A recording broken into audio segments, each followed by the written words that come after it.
Hello, everybody out there. This is Christine Irwin, founder of Voices of Hope, and this is another addition to our campaign we're running this April, this Sexual Assault Awareness Month, called Coffee and Consent. And on today's episode, we are featuring one of my very good friends, someone that I have known since kindergarten, all the way through high school. And we are both now grown adults, and he is in the Navy. He is an MA2 in the Navy. And I want to introduce everybody to Izeke Pinkas. Hi, everybody. So Pinkas, thank you so much for joining me on this. And just everybody out there, I call Pinkas by his last name. So when I don't refer to him as Izeke, that's why.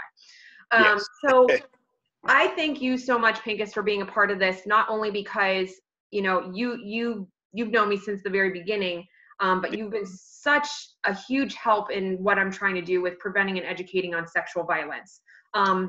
So that's why I felt you were such an important piece to this project. So to go ahead and get started, I'll start with the first question. What is consent to you? Consent to me, honestly, it's not simple. It should be. I mean, consent definition in general is the permission to do something. Mm-hmm. You know, so it's, may I do something, and then it's either yes or no. Mm-hmm. However, with all the blurred lines with, you know, alcohol and, you know, everything else, things start getting a little hazy. I feel like consent and the topic of, you know, sexual assault, any type of stuff like that, it honestly needs to boil down to two grown, you know, adult people consciously making the decision to move further within that agreement or relationship.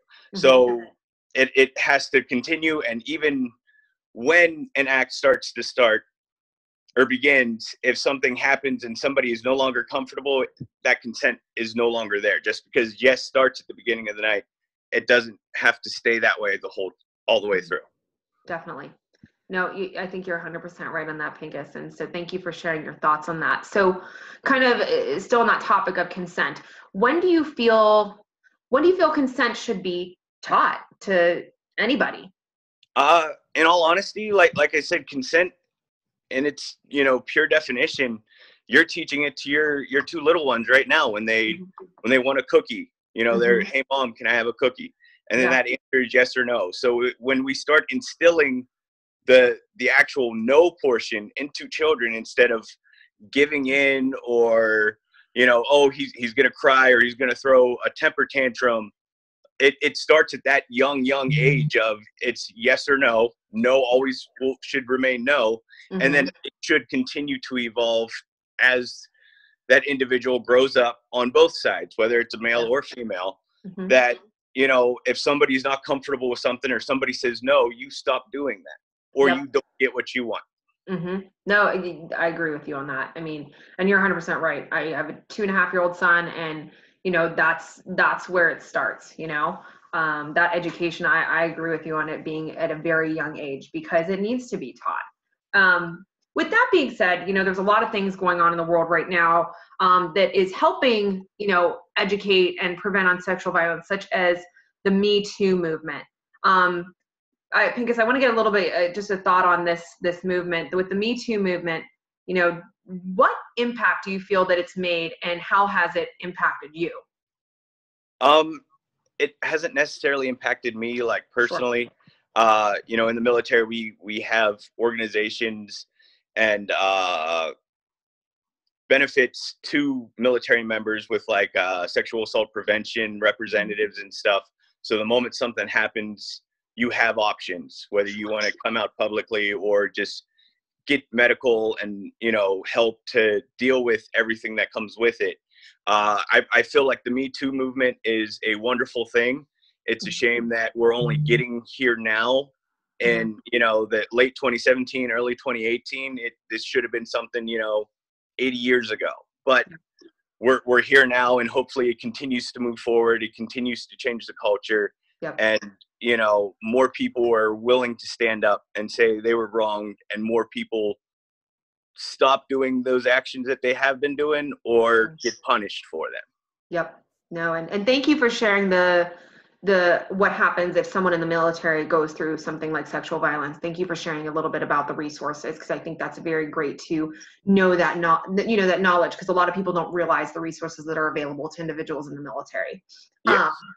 So for our final question, Voices of Hope does a campaign called Be a Voice. And what I want to know is, how can you be a voice for individuals that feel they are silenced? I mean, just in everyday things. If somebody asks you, to do a interview to be a voice, you stand up. If you see something, say something, and especially if it's something close to home. If somebody starts acting different or starts closing themselves off, get involved. You don't have to run to the cops right away. Talk to them, see what's happening with them, and lend an ear, be the the shoulder for them to lean on when they're at the bottom of a horrible situation. Be that ladder and that hand to help them back out. Yep. Well, thank you. That was very well said. Thank you so much. And Pinkas, thank you so much for participating in this, obviously using your voice right now in this interview. I can't thank you enough for everything that you've done to support me throughout the years, and all the individuals you're helping right now. So thank you so much. I really appreciate it. Thank you, Christine, for giving me the opportunity to stand up. You're so welcome. So we are going to wrap up our coffee and consent chat for today, but watch out in the next few weeks. We're going to be having some more coming up, so look for those. Me and Pinkas are going to sign off now, and we hope you have a great rest of your day. Yes.